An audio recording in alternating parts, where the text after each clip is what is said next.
আসসালামু আলাইকুম বিসমিল্লাহির রহমানির রহিম। সবাইকে স্বাগতম আমার চ্যানেলে। শুভ সকাল। রান্নাঘরে চলে এসেছি, সুজির হালুয়াটা বানিয়ে নিতেছি আর পরোটা বানাবো, লাচ্ছি পরোটা। এই সকালের নাস্তা সুজির হালুয়াটার মধ্যে সব কিছু দেওয়া হয়ে গেছে। আমি এই রেসিপি তোমাদের সাথে এর আগেও শেয়ার করেছি, আজকে আর কি দেখাবো। আর এদিকে আটা নিয়ে আটাটা সানিয়ে নিয়ে লবণ তেল দিয়ে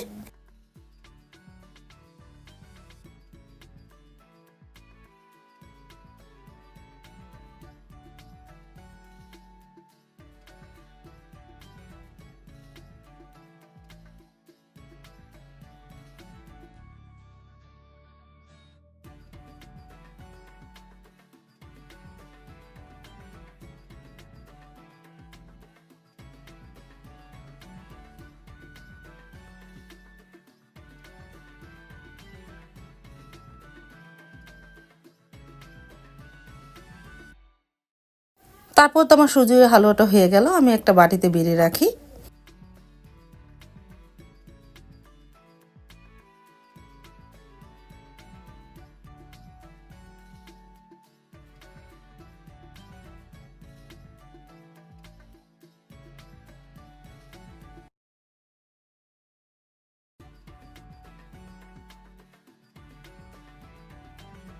আর এদিকে আটাটা ভালোভাবে মথে নিতেছি। তারপরে ছোট ছোট গোলা বানিয়ে নিব নে রুটির জন্য।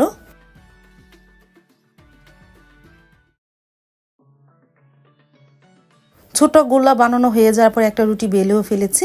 বেলে সেটার মধ্যে তেল মেখে তার উপরে শুকনো আটা দিয়ে এখন লাচ্ছি পরোটা বানিয়ে নিতেছে। পরোটা শেপ বানিয়ে রাখি, যখন ঘুমি থেকে উঠবে নাস্তা খাওয়ার সময় হবে তখনই গরম গরম ভেজে দিব না। আমি অলরেডি আরেকটা বানিয়ে ফেলেছি, একটা একটা করে বানিয়ে ফেলি। এই যে দেখো, একটা তো বানিয়ে রেখেছি আর ওইগুলিও বানাবো প্রত্যেকটা গোল্লা। তারপর আধা ঘন্টা পরে চলে আসলাম। এই যে লাচ্ছি পরোটা বানালাম। এই পরোটাগুলো অনেকটা নরম হয়, খেতেও ভালো লাগে। সাইদুল বাবা একবার বানিয়ে মানে তাকে খাওয়ানো হয়েছে, এখন বারবারই এই পরোটা খেতে চায়। পরোটার নাম বলে এই লাচ্ছি পরোটা বানাবা। আর পাশের চুলায় চা বসিয়ে দিয়েছিলাম। আর আমি তো রোজা, মা আর সাইদুলের বাবা খাবে। আর এদিকে দেখো জান্নাত পাখি চলে এসেছে, শীতের পোশাক। সকালে উঠলেই তো অনেকটাই শীত লাগে। দেখো প্যাকেট হয়েছে, আবার হাসতেছে, বনুর কোলে উঠে। তারপরে এই যে আমি তো পরোটা বানাচ্ছি আর জান্নাত পাখি বসেছে, বলতেছে আমি রুটি খাবো।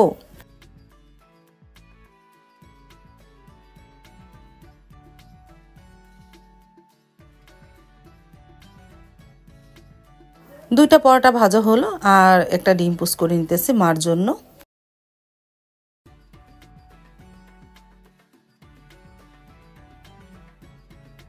তারপর তো নাস্তা খেতে বসে পড়লো মা আর সাইদুল বাবা, সাথে হালুয়া। সাইদুল বাবা অবশ্য আজকে হালুয়া দেখে আর ডিম পুস খেলো না, তেমন একটা খেতে চায় না। তারপরে জান্নাত পাখিও চলে এসেছে, রুটি খাবে।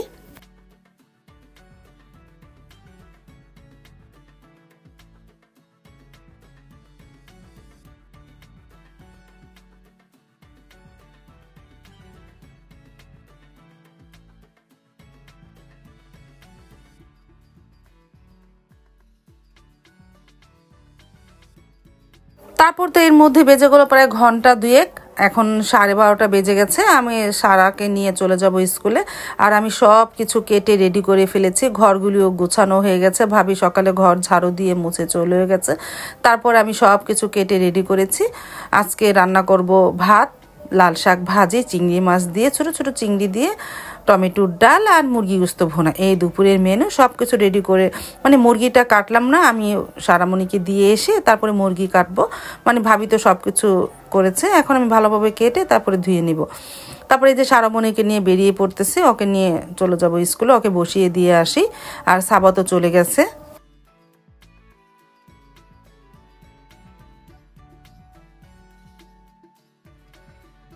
চলে আসলাম সারামণি স্কুলে, সারামণিকে ক্লাসে বসিয়ে দিই।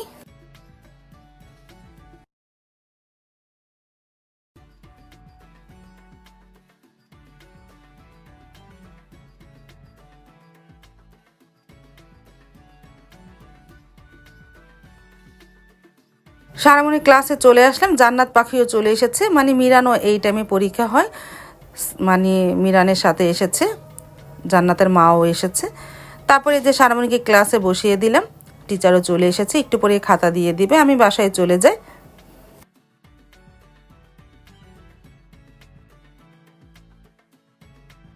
বাসায় যাব আর তখনই ফুল বাগানের সামনে এসেছি, এসে দেখি এই প্রাণীটা, এটার নাম কি আমি জানি না, কিন্তু দেখতে কিছুটা কিরকম দেখো, আমি তোমাদের একটু দেখালাম, আমিও দেখলাম, কিন্তু প্রাণীটা তো আমি নাম জানি না। দেখতে ভালোই লাগলো, গাছের মধ্যে বসে আছে, রোদ পোয়াচ্ছে।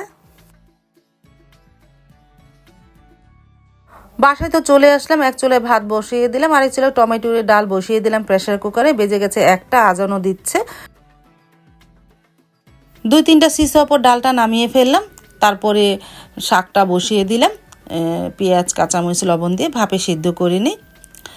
তারপর তো ভাতটা ঠিকা দিয়ে ডালটা বসিয়ে দিয়ে বাগারও দিয়ে ফেলেছি। ডালটা আমি হয়ে যাওয়ার পর ঘুটনিটা ঘুটে পানি দিয়ে কিছুক্ষণ জাল দিয়েছি। এখন ধনেপাতা আর জিরা দিয়ে বাগার দিয়েছি।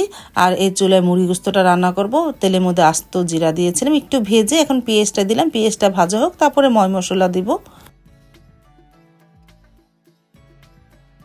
আর এদিকে মশলাটা ভালোভাবে কষানো হয়ে গেল মুরগির, এখন মুরগি গোস্তটা দিয়ে কিছুক্ষণ কষিয়ে নিই।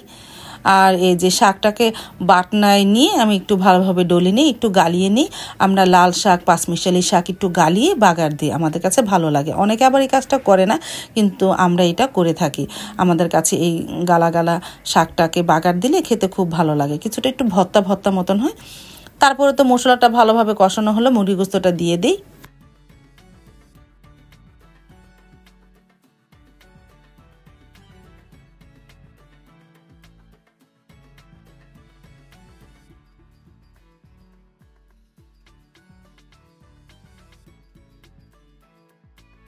লাল শাক বাগার দিব, রসুন আর শুকনো মরিচটা ভেজে নিয়েছি, চিংড়ি মাছের সাথে একটু লবণ আর হলুদ মেখে এখন তেলের মধ্যে একটু ভেজে নিই। আর ওই যে বাটনার মধ্যে ডলে নিয়েছি লাল শাক, এর মধ্যে দিয়ে দিব, তারপরে বাগার দিয়ে ফেলবো লাল শাক।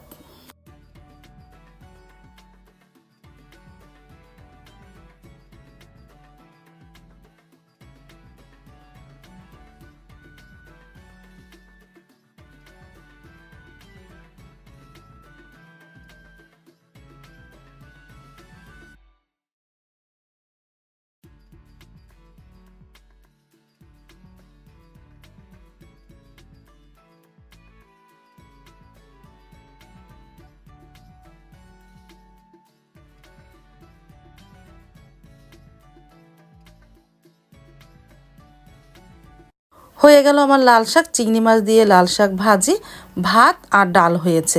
এখন তৈরি হচ্ছে মুরগি গোস্ত। মুরগি গোস্তের মধ্যে আমি আলুও দিয়ে দিয়েছিলাম আর পানি দিইনি, এই পানিতে আস্তে আস্তে কষা ভুনা করি। এই যে মুরগি গোস্তটা আস্তে আস্তে হচ্ছে, আর পানি দিব না।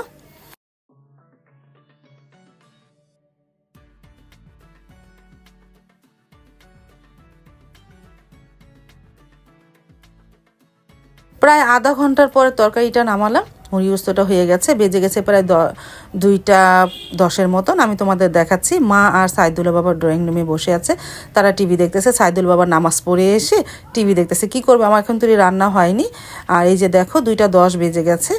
আমি এখন এই টেবিলে খাবারটা নিয়ে যাই, মা আর সাইদুল বাবা খেতেও বসে পড়লো।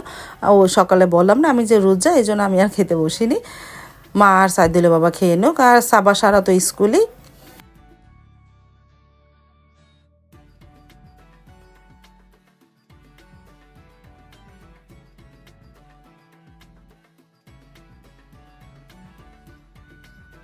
তারপর তো দেখতে দেখতে সন্ধ্যার টাইম হয়ে আসলো, আজানের টাইম।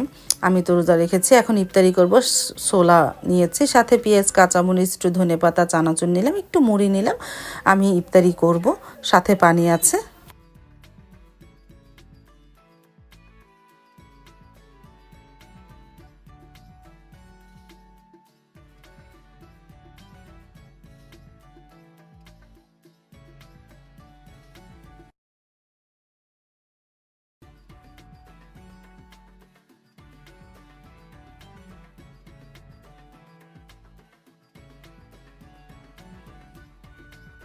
আজান দিয়ে দিল, ইফতারিটা করে নিলাম।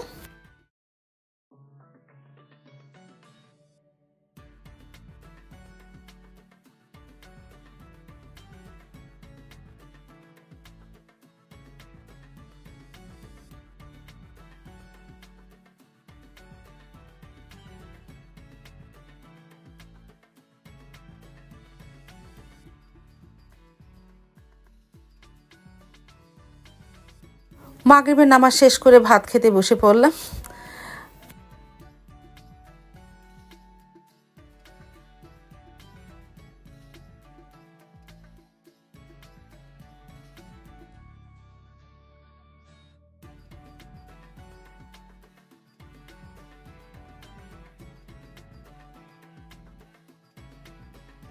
লাল শাক দিয়ে ডলে ডলে খেলাম, আলহামদুলিল্লাহ ভালোই হয়েছে। সাথে একটু আচারও নিয়েছি, ডাল দিয়ে খাবো।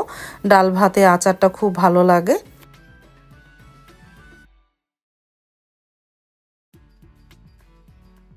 আমার তো খাওয়া দাওয়া শেষ, এসে দেখি সাবার নুডলস রান্না করতেছে। আজকে সন্ধ্যার তো কোনো নাস্তা তৈরি করিনি। তারপরে সাবাই নুডলস রান্না করে খেলো সন্ধ্যার নাস্তা।